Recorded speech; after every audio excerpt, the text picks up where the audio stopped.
friends, welcome back to my channel PM Art HRD. In the series of Provident Fund, today we are going to talk about e-nomination. E-nomination is necessary because it helps in getting PF, pension and insurance benefits easily in case of the death of the member. It also helps the nominee to file online claims.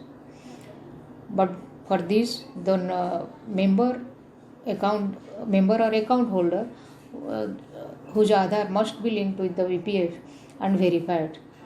And e-nomination, for e-nomination, uploading the nominee details or updating the nominee details is the responsibility of the employee only. There are some important notes, like if the member wants to nominate only a few family persons, he should add those family members. Under PF, spouse and children are defined as family for pension fund, so their names should be added in the family list. Please keep the Aadhaar number and photo of the family member ready with you before you start filing. The photo should be of maximum 100 KB size in JPG format.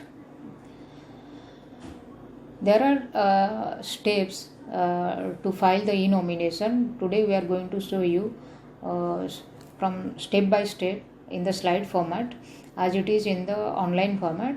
So please be with me till end so that you can understand and do it properly. In the first, you have to visit the EPFO portal. Once you visit, you can see member e-Seva. There you have to put your UN number, password, captcha and sign in. On successful login, you will get the alert for e-nomination.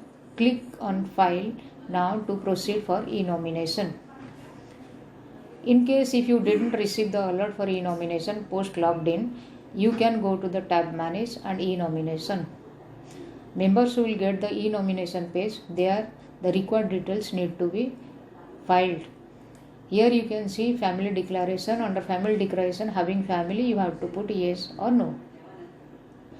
Members have to update details of Aadhaar, name, date of birth, gender, relationship, address, bank details and photo of their family members.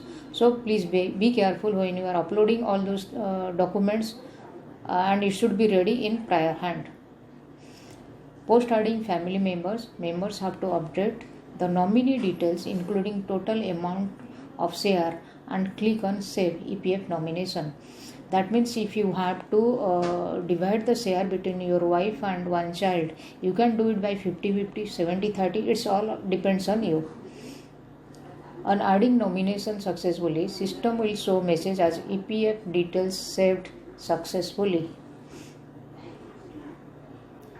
In the next step, post adding nomination, member have to register e-sign by clicking e-sign. Then you have to verify the demographic authentication. If you have virtual ID, then you can put it and verify. If you do not have, you can get virtual ID. You have to click on get virtual ID. You can see in the screen. Once you click it, this page will come where you have to click on virtual ID generator. By filing required details, member will get the virtual ID on his registered mobile number. Post getting the virtual ID, member has to do the Aadhaar basis e-authentication as per the screen below. Here once you put the details, you will get an OTP on your registered mobile, and then after successful Aadhaar based e-authentication, the system will show as PDF signed successful as per the screen below. Post successful PDF signed, system will show status of nomination as nomination successful. So this is very simple procedure, and be ready with the checklist to avoid any mistake in uploading data. Thank you friends. If you have liked it, please share with your friends for more information to others, and if you have not subscribed it, please subscribe it. So thank you for your support.